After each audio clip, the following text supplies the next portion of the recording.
Welcome to the Chemoxygen Pankaj. आज अपने बात करेंगे BSc part second year organic chemistry unit 5 के इम्पोर्टेंट क्वेश्चन के बारे में। तो क्वेश्चन नंबर 1 है,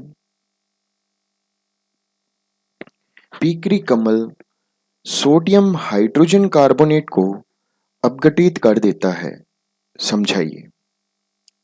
हम जानते हैं कि पीकरी कमल प्रबल अम्ल होता है क्योंकि इसके ऑर्थो तथा पैरा स्थिति पर नाइट्रो समूह उपस्थित होता है, जिसके कारण यह सोडियम कार्बोनेट और सोडियम बाइकार्बोनेट को अपघटित कर झाग उत्पन्न करता है।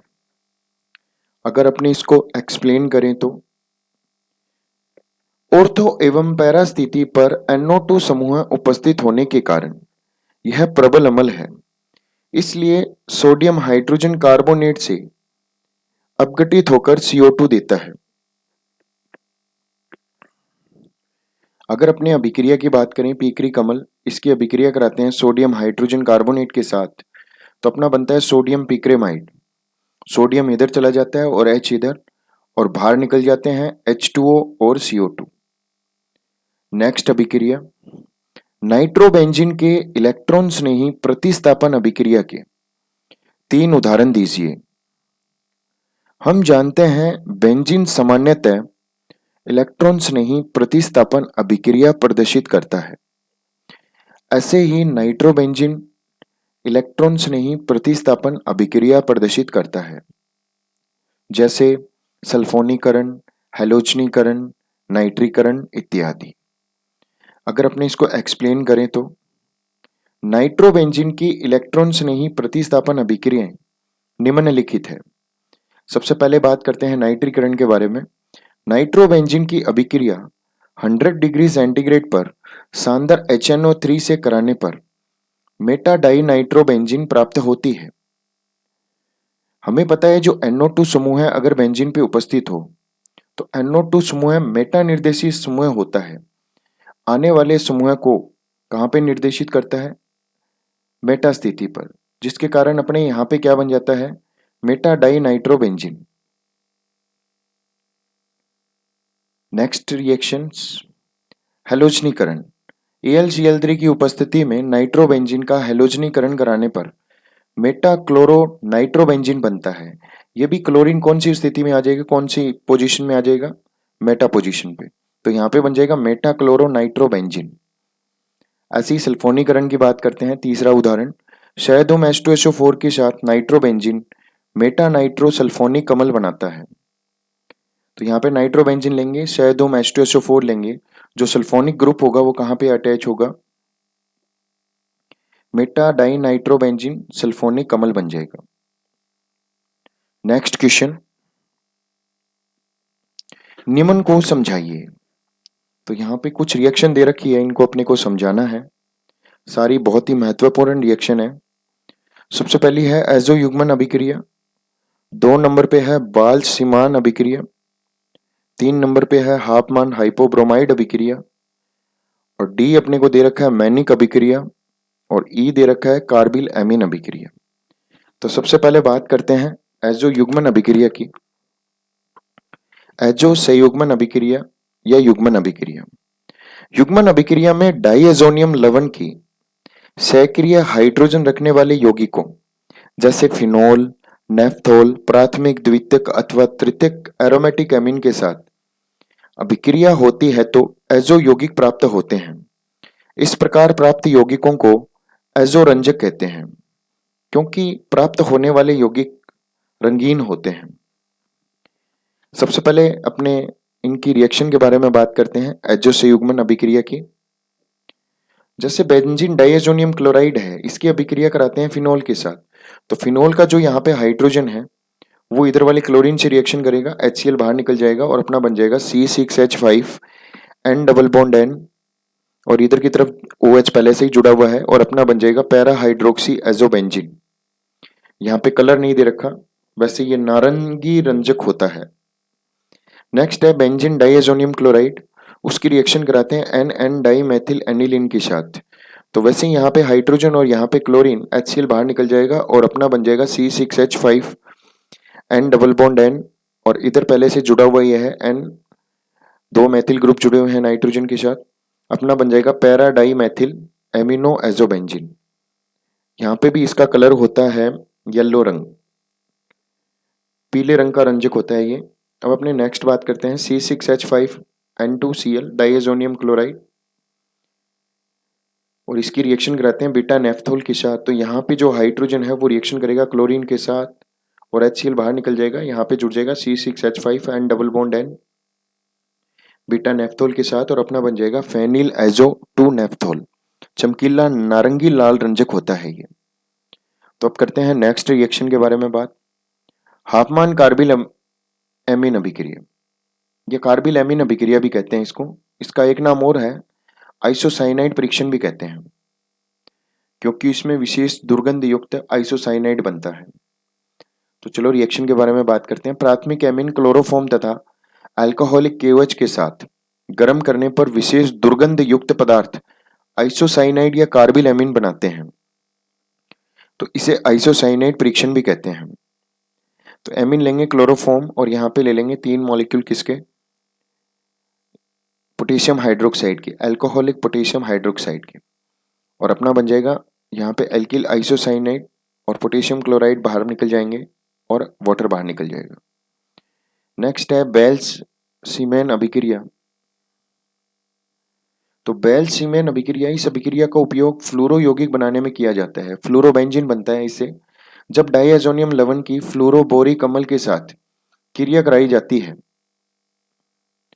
तो अपने को पता है अघुलनशील डाइएजोनियम फ्लोरोबोरेट अवक्षेपित हो जाते हैं, BF4- है और यहाँ से HCl बाहर निकल जाएगा और अपना बन जाएगा डाइएजोनियम फ्लोरोबोरेट, और इसको गर्म करते हैं, जिन्हें पृथक करके सुखा लिया जाता है, और ये लवण हल्का सा गर्म करने पर विघटित होकर फ्लोरोबेंजीन या एरिल फ्लोराइड बनाते हैं। तो यहाँ से गर्म करेंगे, BF3 बाहर निकल जाएगा, N2 बाहर निकल जाएगा, और यहाँ से जो फ्लोराइड है वो जुड़ जाएगा बेंजीन के साथ, फ्लोरोबेंजीन बन जाएगा, जिसको अपने एरिल फ्लोराइड कहते हैं। नेक्स्ट रिएक्शन मैनिक अभिक्रिया। यहाँ पे मैनिक अभिक्रिया में अपने प्राथमिक एमीन या द्वितीयक एमीन, दोनों में से कोई सा भी ले सकते हैं, ऐसे यौगिक जो इनोल बनाने में सक्षम हो या जिनमें सक्रिय CH2 समूह हो, एक ही बात है, तो वे HCHO तथा द्वितीयक एमीन के साथ क्रिया करके मैनिक क्षार बनाते हैं। तो यहाँ पे कीटोन लेंगे, यहाँ से कीटोन का हाइड्रोजन और इधर से द्वितीयक एमीन लिया अपनों ने, यहाँ पे प्राथमिक भी ले सकते हैं, और उसका हाइड्रोजन, और इधर से फॉर्मेल्डिहाइड का ऑक्सीजन H2O बाहर निकाल देंगे और अपना बन जाएगा RC double bond O CH2, इसके साथ जुड़ जाएगा ये CH2, CH2 की 2 वैलेंसी खाली हो गई, इसके साथ जुड़ जाएगा N इधर की तरफ, और अपना बन जाएगा मैनिक क्षार, और प्लस में निकल गया H2O। नेक्स्ट रिएक्शन है हाफमान ब्रोमेमाइड अभिक्रिया। इसे हाफमान रीअरेंजमेंट या हाफमान निम्नीकरण अभिक्रिया भी कहते हैं। तो ऐसे अमाइड जिनमें नाइट्रोजन परमाणु पर कोई प्रतिस्थापी नहीं होता, ब्रोमीन अथवा क्लोरीन के सोडियम हाइड्रोक्साइड या पोटेशियम हाइड्रोक्साइड, यहाँ पे सोडियम हाइड्रोक्साइड भी ले सकते हैं अपने, विलयन के साथ अभिक्रिया करके एक कार्बन कम युक्त एमीन बनाते हैं। इस अभिक्रिया को हाफमान पुनर्विन्यास और हाफमान निम्नीकरण कहते हैं। तो यहाँ पे अमाइड लेंगे अपने, Br2 और प्लस में ले लेंगे 4KOH, और यहाँ से एमीन बन जाएगा RNH2, और यहाँ से K2CO3 बन जाएगा, और इधर से निकल जाएंगे 2KBr बाहर, और प्राथमिक एमीन बनता है इस अभिक्रिया से। नेक्स्ट अभिक्रिया, नेक्स्ट क्वेश्चन, निम्न पर टिप्पणी लिखिए। ग्रेबिल थैलेमाइड संश्लेषण और शोटन वामन अभिक्रिया। सबसे पहले बात करते हैं ग्रेबिल थैलेमाइड की, और सबसे पहले थैलेमाइड बनता कैसे है, थैलिक अम्ल से। थैलिक अम्ल को गर्म करने पर प्राप्त एनहाइड्राइड अमोनिया से क्रिया कर थैलेमाइड बनाता है, ये थैलेमाइड है यहाँ पे, और इसकी क्रिया कराते हैं अपने KOH से कराते हैं, और अल्कोहलिक KOH से कराने पर K चला जाएगा इधर और H2O बाहर निकल जाएगा अपने, और K आ जाएगा इधर की तरफ, और बन जाएगा पोटेशियम थैलेमाइड। पोटेशियम थैलेमाइड बनता है। जो एल्किल हैलाइड से अभिक्रिया करके एन एल्किल थैलेमाइड बनाता है। तो यहाँ पे एल्किल हैलाइड लेंगे, के आ जाएगा इधर, माइनस के एक्स बाहर निकल जाएगा और सी एस थ्री इधर जुड़ जाएगा, अपना बन जाएगा एन मैथिल थैलेमाइड। और जिसका अपने जल अपघटन कर देंगे और प्राथमिक एमीन बन जाएगा, और यहाँ पे जल अपघटन कर देंगे H3O प्लस और थैलिक कमल बन जाएगा और अपना बन जाएगा प्राथमिक एमीन। इधर से एक बॉन्ड इधर से ब्रेक हो जाएगा और एक इधर से, और अपना बन जाएगा CH3NH2। H दोनों इधर की तरफ जुड़ जाएंगे और OH माइनस दोनों इधर की तरफ। नेक्स्ट क्वेश्चन, नेक्स्ट रिएक्शन, शोटन-बॉर्मन अभिक्रिया। इसको बेंजोइलीकरण अभिक्रिया भी कहते हैं क्योंकि बेंजोइल क्लोराइड लेते हैं इसमें। यदि एनिलीन का बेंजोइलीकरण तनु NaOH की उपस्थिति में संपन्न कराते हैं तो अभिक्रिया को शोटन-बॉर्मन अभिक्रिया कहते हैं। तो यहाँ पे लेंगे एनिलीन प्लस में बेंजोइल क्लोराइड और पोटेशियम प्लस में सोडियम हाइड्रोक्साइड। तो यहाँ पे देखिए एक तो NaCl बाहर निकल जाएगा और इधर वाला H और OH H2O बाहर निकल जाएगा और अपना बन जाएगा C6H5 और इधर से NH फिर जुड़ जाएगा CO C6H5 और प्लस में निकल गया NaCl plus H2O। Next reaction, next question है प्रावस्था स्थानांतरण उत्प्रेरक को समझाइए। Very most important question. प्रावस्था स्थानांतरण उत्प्रेरक अपना जो चतुष्क अमोनियम लवण होता है उसका प्रावस्था स्थानांतरण उत्प्रेरक के रूप में उपयोग किया जाता है। तो अपने बात करते हैं इसके बारे में। यदि अमोनियम लवण NH4+ से चारों हाइड्रोजन परमाणु को 4 एल्किल समूह के द्वारा प्रतिस्थापित कर दे तो टेट्रा एल्किल अमोनियम आयन बनता है, ये रहा। और इन आयनों के लवणों को चतुष्क अमोनियम लवण कहते हैं। अतः चतुष्क अमोनियम लवण की संरचना निम्न प्रकार है, ये रही। इसको R4N+X- लिखते हैं शॉर्ट में। अब करते हैं आगे अपने बात इसके बारे में। R यहाँ पे एल्किल है या बेंजिल समूह भी हो सकता है, S हैलाइडाइन, क्लोरीन माइनस या HSO4- ज्यादा यूज करते हैं अपने यहाँ पे। टेट्रा एल्किल अमोनियम लवण आयनिक यौगिक है क्योंकि ये जल में विलय होते हैं और N परमाणु पर उपस्थित 4 एल्किल समूह है इसके धनावेश को संरक्षित कर देते हैं, जिसके कारण ये वसा स्नेही बना देते हैं। इस कारण से अमोनियम लवण अध्रुवीय या कम ध्रुवीय कार्बनिक विलयकों जैसे बेंजीन, डेकेन, हैलोजनीकृत हाइड्रोकार्बन आदि में विलय हो जाते हैं। इस प्रकार से टेट्रा एल्किल अमोनियम लवण जल स्नेही के साथ साथ वसा स्नेही भी होते हैं। जल स्नेही इसलिए है N+ है और वसा स्नेही इसलिए है क्योंकि 4 एल्किल ग्रुप है और इनके इस गुण के कारण इन्हें प्रावस्था स्थानांतरण उत्प्रेरक के रूप में प्रयुक्त करते हैं। कुछ टेट्रा एल्किल अमोनियम लवण जिन्हें प्रावस्था स्थानांतरण उत्प्रेरक के रूप में प्रयुक्त करते हैं, इनमें एक एग्जाम्पल दे रखा है जिसको उत्प्रेरक के रूप में प्रयुक्त करते हैं। Methyl trioctyl ammonium chloride. Next अपने बात करते हैं आगे इसके बारे में। यहाँ पे देखिए NaCN 2 प्रवस्था है अपने पास, एक जलीय प्रवस्था और दूसरी है कार्बनिक प्रवस्था RX। जब भी इसमें Q यहाँ पे चतुष्क लवण की बात कर रहे हैं अपने, चतुष्क अमोनियम लवण। अब इसमें मिक्स कर दिया तो जो QX है अपने ने प्रवस्था में पढ़ा होगा, यहाँ पे क्या होगा, साम्य अवस्था में आ जाएगा, दोनों तरफ से सांद्रता बराबर हो जाएगी और QX इधर भी आ जाएगा और इधर की तरफ भी। QX करता है NaCN से रिएक्शन, बन जाएगा NaX और इधर से बन जाएगा QCN और इधर से NaX रिएक्शन करेंगे। QCN भी साम्य अवस्था में आ जाएगा, इसकी सांद्रता जिधर इतनी है उधर उतनी हो जाएगी इधर की तरफ। फिर QCN इधर आके किससे रिएक्शन करेगा, RX के साथ, और अपना बन जाएगा RCN और वापस बन जाएगा QX इधर की तरफ। तो इस प्रकार एक साम्य अवस्था के रूप में इसको प्रदर्शित करते हैं। नीचे वाली कार्बनिक प्रवस्था और ऊपर वाली जलीय प्रवस्था। अगर अपने इसके एग्जाम्पल के बारे में बात करें, डेकेन में 1 क्लोरो ऑक्टेन जलीय सोडियम साइनाइड के साथ उत्प्रेरक R4N+Br- की उपस्थिति में 105 डिग्री सेंटीग्रेड पर 2 घंटे से भी कम समय में अभिक्रिया पूर्ण हो जाती है और 95% उत्पाद बनता है। इसको डेकेन में लिया है, इधर क्या आ जाएगा, ये अपने पास है 1 क्लोरो ऑक्टेन, इसकी रिएक्शन कराते हैं जलीय सोडियम साइनाइड के साथ तथा उत्प्रेरक वही लेते हैं अपने चतुष्क अमोनियम लवण R4N+Br- और अपना क्या बन जाएगा, अपने को पता ही है, इधर CN आ जाएगा इधर और Cl चला जाएगा इधर, और अपने बन जाएगा CH3 CH2 का, इसका आ जाएगा 6 और इधर आएगा CH2Cn। Next question, nitro arene एवं हेलो नाइट्रो एरिन में नाभिक स्नेही प्रतिस्थापन अभिक्रिया का तुलनात्मक विवरण देते हुए नाइट्रो एरिन में नाभिक स्नेही प्रतिस्थापन की क्रियाविधि दीजिए। तो सबसे पहले बात करते हैं नाइट्रो एरिन के बारे में अपने। नाइट्रोबेंजीन में OH NH2 OR- आदि नाभिक स्नेही द्वारा प्रतिस्थापन अभिक्रियाओं को संपन्न किया जाता है। तो यहाँ पे सबसे पहले अल्कोहलिक NH3 लेते हैं यहाँ पे, और NH2 जुड़ जाएगा इधर की तरफ और एक इधर की तरफ, ऑर्थो पैरा नाइट्रो एनिलीन बनता है। फिर इधर से अपने बात करते हैं, अगर जलीय NaOH लें तो यहाँ पे ऑर्थो व पैरा, क्योंकि नाभिक स्नेही प्रतिस्थापन अभिक्रिया ऑर्थो व पैरा पे आएगी, क्योंकि ये मेटा निर्देशी इलेक्ट्रॉन स्नेही प्रतिस्थापन के लिए होता है। और नाभिक स्नेही प्रतिस्थापन की बात कर रहे हैं तो ऑर्थो तथा पैरा पे जुड़ेगा OH समूह और इधर NH2 जुड़ जाएगा ऑर्थो व पैरा पे।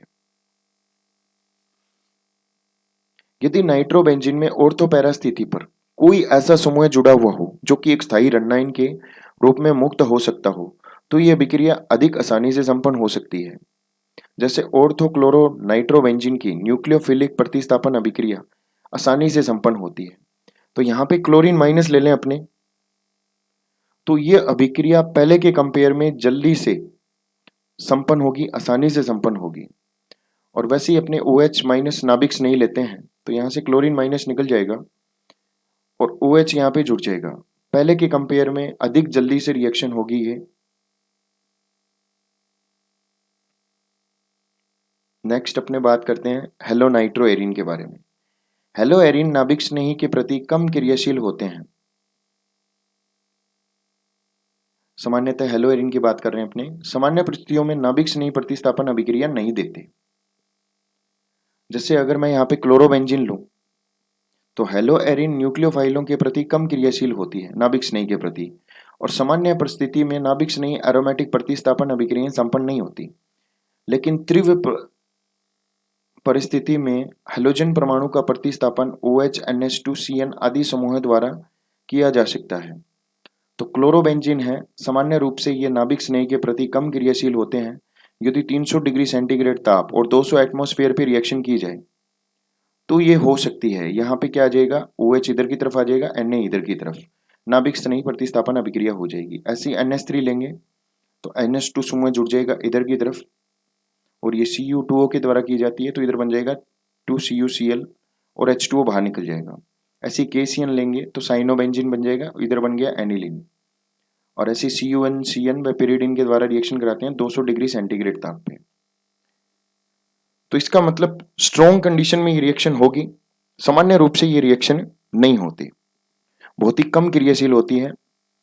अब यदि मैं यहाँ पे हेलो नाइट्रो एरिन में नाइट्रो समूह जोड़ दूं, हेलो नाइट्रो एरिन प्राप्त होगी।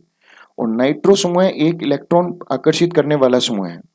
यदि नाइट्रो समूह ऑर्थो या पैरा स्थिति पर जोड़ दें तो विलय की क्रियाशीलता बढ़ जाती है, और सामान्य परिस्थिति या मंद परिस्थिति में भी नाभिक स्नेही प्रतिस्थापन अभिक्रिया संपन्न हो जाती है। जैसे अपने देखे हैं, अब क्लोरोबेंजीन था, अपने सामान्य या मंद परिस्थिति में रिएक्शन नहीं कर रहा था। जैसे ही नाइट्रो समूह ऐड किया तो देखो 150 डिग्री सेंटीग्रेड पे ही नाभिक स्नेही प्रतिस्थापन अभिक्रिया संपन्न होगी, और यहाँ पे जुड़ जाएगा NO2 और इधर की तरफ क्लोरीन हट जाएगा और NH2 समूह जुड़ जाएगा, अपने बन जाएगा ऑर्थो नाइट्रो एनिलीन। ऐसे ही यहाँ पे अगर NH3C2H5OH रिएक्शन ले, वही रिएक्शन आगे वापस, और अपने बन जाएगा NH2, इधर की Cl बाहर निकल जाएगा, अपना बन जाएगा इधर की तरफ, पहले ऑर्थो बना था, अब क्या बन जाएगा, पैरा नाइट्रो एनिलीन।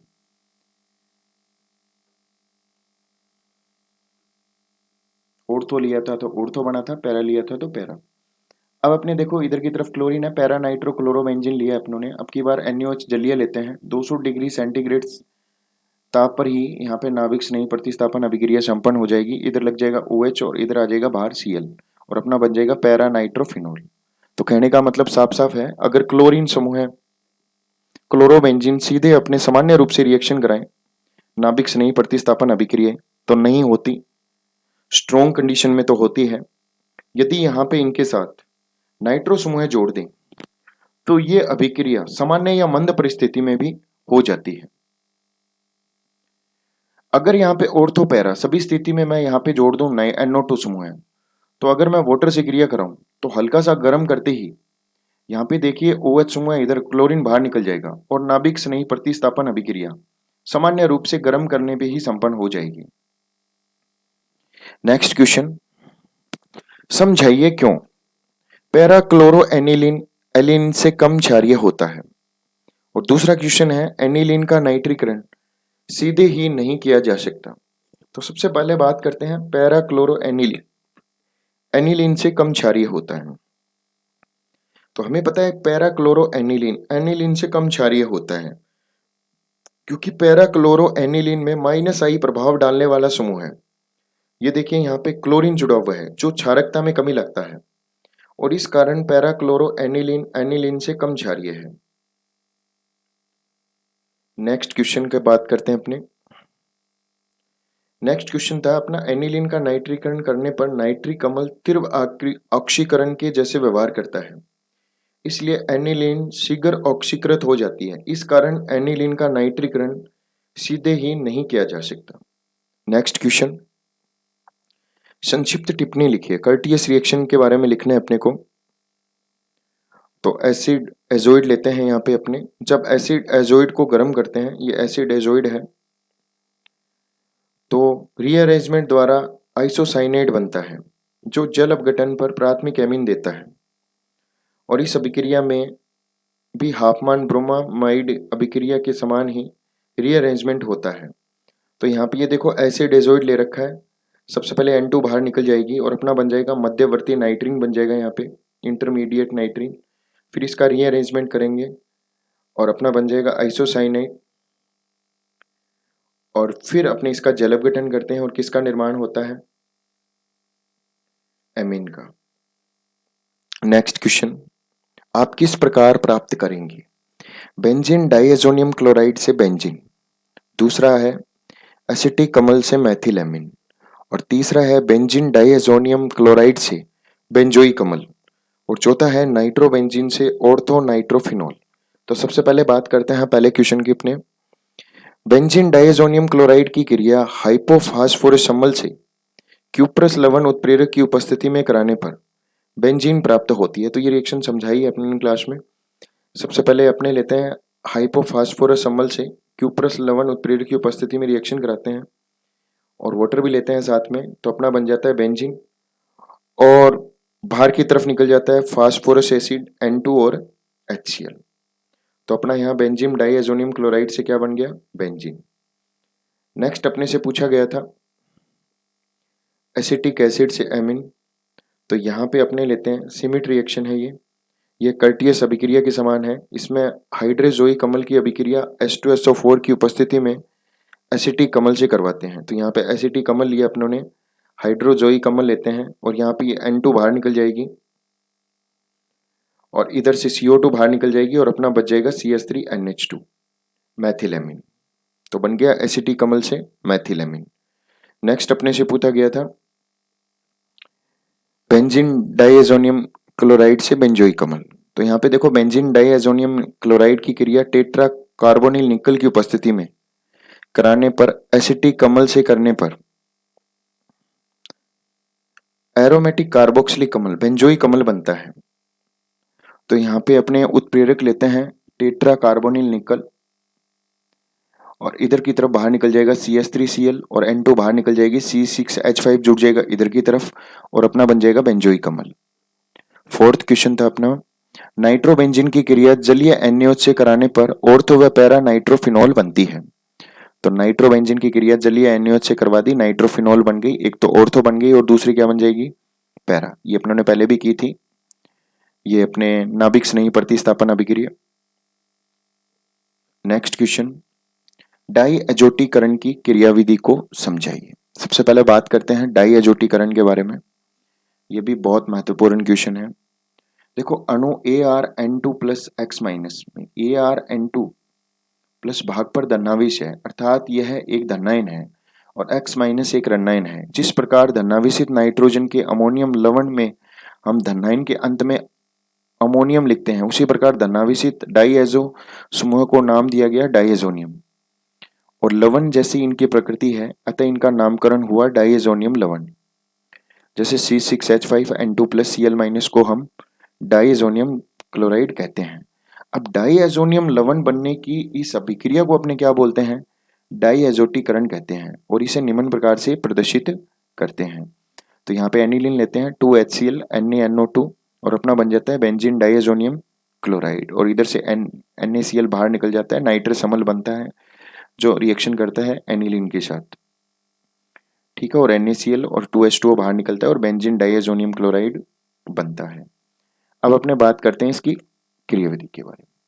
डाईएजोटीकरण की क्रियाविधि निम्न है। NaNO2 HCl से रिएक्शन कराते हैं सबसे पहले, और सबसे पहले बनता है नाइट्रस अम्ल और NaCl बाहर निकल जाता है। अब नाइट्रस अम्ल के बारे में बात करते हैं, कैसे ये रिएक्शन करता है आगे। सबसे पहले जैसे नाइट्रस अम्ल की ये स्ट्रक्चर है, इसमें अपने H+ की रिएक्शन कराते हैं और अपने को पता है ऑक्सीजन है, यहाँ पे ऑक्सीजन के 2 लोन पेयर उपस्थित है। एक लोन पेयर किसको दे देगा? H+ को, और ये H यहाँ पे जुड़ जाएगा, ऑक्सीजन पे प्लस आ गया क्योंकि इसने अपना लोन पेयर दे दिया। और फिर देखो यहाँ पे तीव्र कंडीशन में H2 अलग हो जाता है और N पे आ जाता है प्लस चार्ज और बन जाता है नाइट्रोसोनियम आयन। अब ये जो नाइट्रोसोनियम आयन है, इसकी रिएक्शन कराते हैं एनिलीन के साथ। अब अपने को पता है ये जो नाइट्रोसोनियम आयन है, इस पे नाइट्रोजन पे प्लस चार्ज है, नाइट्रोजन अपना लोन पेयर दे देता है इसको, जिसके कारण इस नाइट्रोजन पे आ जाता है प्लस चार्ज और फिर यहाँ से निकल जाता है H+ बाहर, और H+ जैसे ही बाहर निकल जाता है और यहाँ से ये बैलेंस हो जाएगा और अपने बन जाएगा C6H5NH और इधर की तरफ आ जाएगा N डबल बॉन्ड O।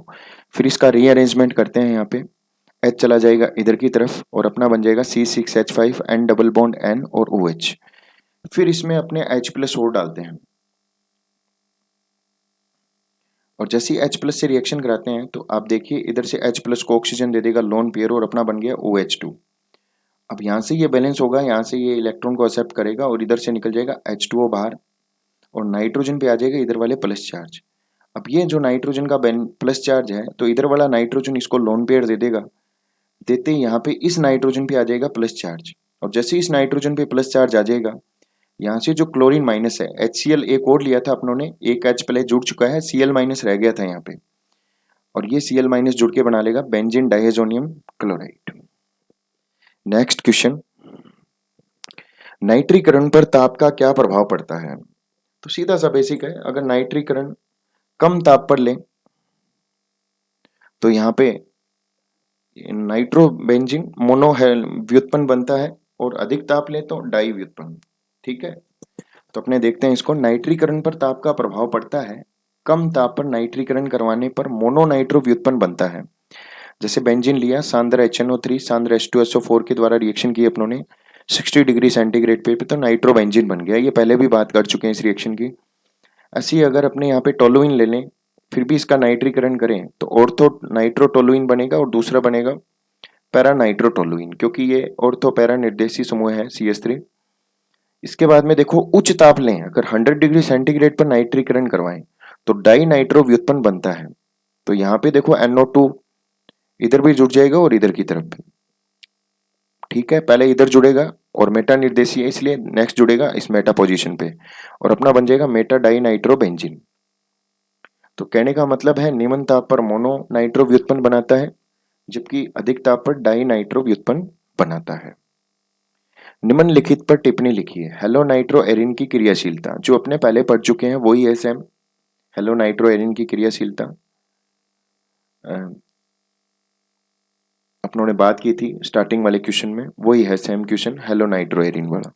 अब अपने बात करते हैं एमीन यौगिकों की त्रिविमीय रसायन।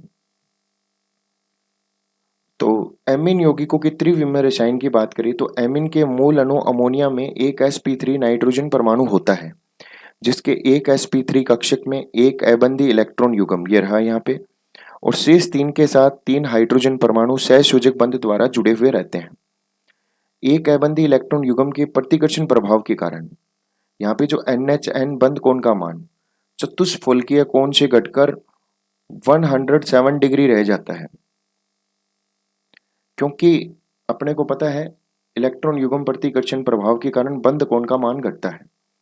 अब यदि इस अणु के दो हाइड्रोजन परमाणु को अगर प्रतिस्थापित कर दें एल्किल समूह द्वारा और दोनों एल्किल समूह भिन्न भिन्न हो, तो इस प्रकार नाइट्रोजन परमाणु को असममित मान लेंगे, क्योंकि चारों तरफ समूह भिन्न हो गए। एक तरफ हाइड्रोजन, दो एल्किल समूह और एक हो गया अपना बंदी इलेक्ट्रॉन।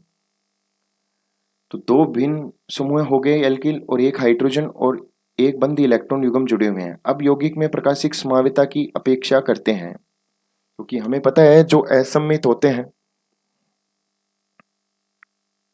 वो प्रकाशिक संभाव्यता प्रदर्शित करते हैं। किरेल और अकिरेल में अपनों ने पढ़ा होगा। तो आज तक इसके किसी भी प्रतिबिंब रूप को पृथक नहीं किया जा सका, क्योंकि इनके स्पेक्ट्रोस्कोपिक अध्ययन से इसके कारण का पता चलता है, जो कि ये बताते हैं कि नाइट्रोजन परमाणु के अबंधी इलेक्ट्रॉन युग्म का तेजी से अभिविन्यास का परिवर्तन होता है। और आपको पता है अगर अब तेजी से अभिविन्यास का परिवर्तन हो रहा है तो उसमें अपने प्रकाशिक संभाव्यता को नहीं समझा पाएंगे। लगभग 2 × 10⁻11 बार प्रति सेकंड परिवर्तित होता है, अतः इन प्रतिबिंब रूपों का पृथक्करण संभव नहीं है। नेक्स्ट क्वेश्चन, सल्फेनिलिक अम्ल की संरचना लिखी। तो सल्फेनिलिक अम्ल की संरचना होती है ये NH2 समूह और पैरा पे होता है SO3H समूह है, जिसका अपने IUPAC नाम होता है 4-एमिनो बेंजीन सल्फोनिक अम्ल।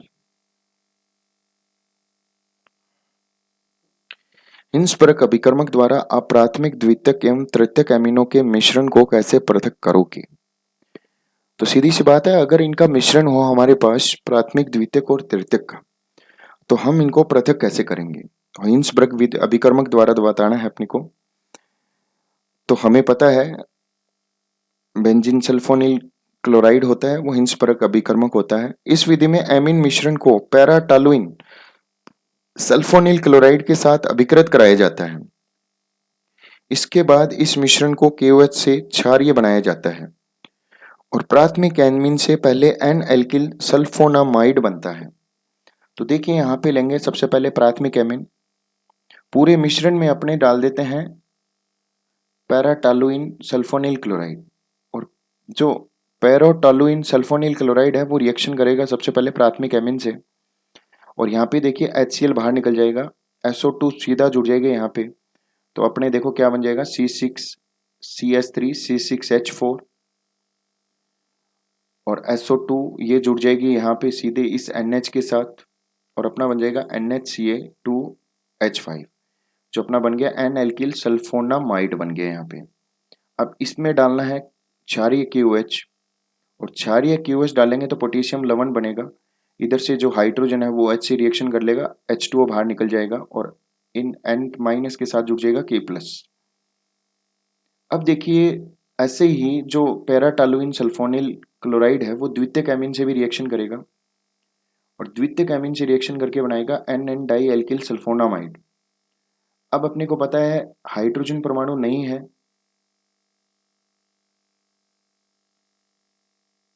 अल्फा हाइड्रोजन परमाणु नहीं है। अगर अपने रिएक्शन कराएं तो देखिए HCl तो बाहर निकल जाएगा और ये SO2 जुड़ जाएगी सीधे नाइट्रोजन के साथ और अपना बन जाएगा NN डाई एल्किल सल्फोनामाइड।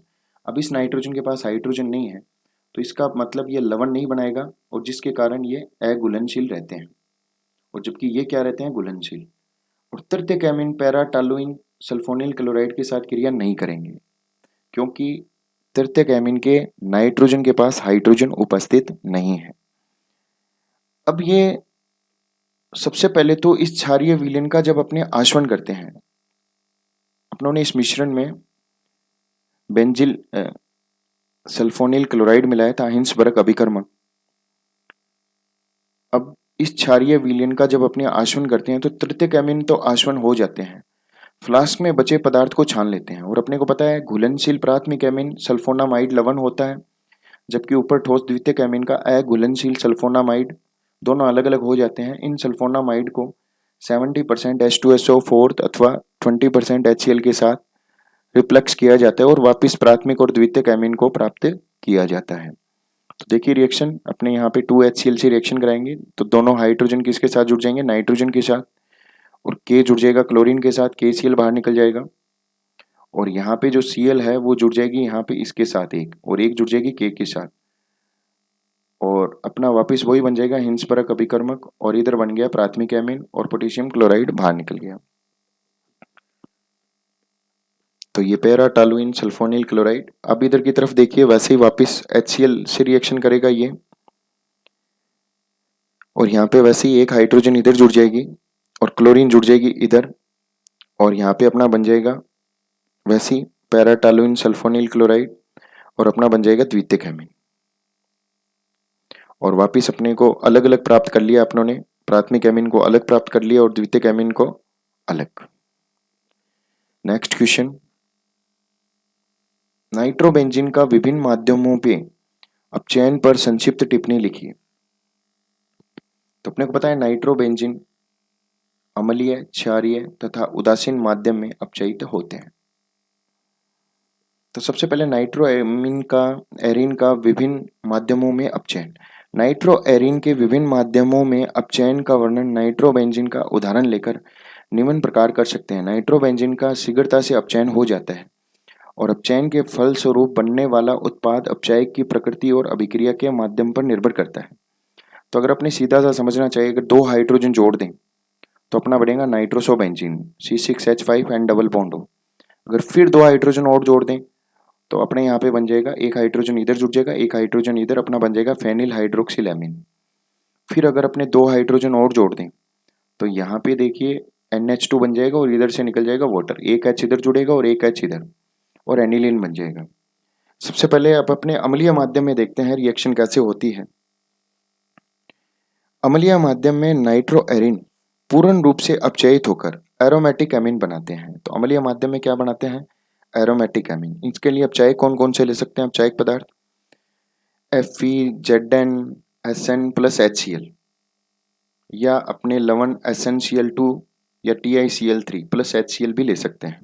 तो यहाँ पे धातु प्लस HCl, तो कितने हाइड्रोजन रिएक्शन करेंगे, 6, ठीक है। और 6 करेंगे तो आप देखिए 2 2 और 2 कितने हो गए, 6 हाइड्रोजन रिएक्शन करेंगे तो एनिलीन बनता है। तो इधर क्या बन जाएगा, एनिलीन, और बाहर क्या निकल जाएंगे, 2H2O, एक ये H2O निकला और एक इधर से ये एक H2O। ऐसे अपने कराते हैं उदासीन माध्यम में। तो उदासीन माध्यम में अपचयन, उदासीन माध्यम में Zn एवं NH4Cl से अपचयन करने पर फेनिल हाइड्रोक्सिल एमीन बनता है। तो अपनों ने पीछे बात की थी 4 हाइड्रोजन रिएक्शन करते हैं तो क्या बनता है, फेनिल हाइड्रोक्सिल एमीन बनता है, ठीक है। 2 इधर से जुड़ेंगे, H2O बाहर निकल गया, 2 फिर और जोड़ेंगे, एक H इधर और एक H इधर, और फेनिल हाइड्रोक्सिल एमीन। तो यहाँ पे उदासीन माध्यम में कितने हाइड्रोजन रिएक्शन करते हैं, 4, और अपना बन जाएगा फेनिल हाइड्रोक्सिल एमीन। क्षारीय माध्यम में अपचयन, नाइट्रोबेंजीन का क्षारीय माध्यम में अपचयन कराने पर कई द्विन्यूक्लिय अर्थात 2 बेंजीन वलय वाले उत्पाद बनते हैं। इस प्रकार के यौगिक नाइट्रोसो व्युत्पन्न हाइड्रोक्सिल एमीन व्युत्पन्न की अंतःक्रिया द्वारा बनते हैं, ठीक है। तो अपने आगे बात करते हैं इसमें रिएक्शन में। यदि नाइट्रोबेंजीन का जिंक चूर्ण KOH विलयन के साथ अपचयन कराया जाए तो हाइड्रेजोबेंजीन बनता है। तो सबसे पहले 2 मॉलिक्यूल लेंगे नाइट्रो के, तो ये दोनों आपस में रिएक्शन करके बना लेंगे एजोबेंजीन। 8 हाइड्रोजन लेंगे और 2 के साथ H2O बाहर निकल जाएंगे, और इधर निकल गया 4H2O अपने पास यहाँ पे बाहर, और टोटल ऑक्सीजन निकल गई दोनों नाइट्रोबेंजीन से, अपने पास बच जाएगा एजोबेंजीन। फिर इसमें 2 हाइड्रोजन की रिएक्शन कराते हैं, एक हाइड्रोजन इधर रिएक्शन कर लेगा और एक इधर, और अपना बन जाएगा हाइड्रेजोबेंजीन बन जाएगा इधर। ये होती है क्षारीय माध्यम में रिएक्शन। नेक्स्ट है यूरिया एवं एसिटेमाइड में विभेद कीजिए। तो यूरिया नाइट्रस अम्ल से क्रिया करके N2CO2 एवं H2O देता है, जबकि एसिटेमाइड नाइट्रस अम्ल से क्रिया करके एसिटिक अम्ल बनाता है। तो अपने यूरिया की अगर नाइट्रस अम्ल से क्रिया कराएं तो N2 बाहर निकल जाएगी इधर, और इधर से CO2 बाहर निकल जाएगी रिएक्शन करते ही, और 3H2O बाहर निकल जाएंगे। ऐसी अगर एसिटेमाइड से रिएक्शन कराएं HNO2 की तो सीधा सा अपने को पता है OH इधर चला जाएगा और NH2 NO2 मिलकर बना लेंगे N2 प्लस H2O, और अपना बन जाएगा एसिटिक एसिड। Next question,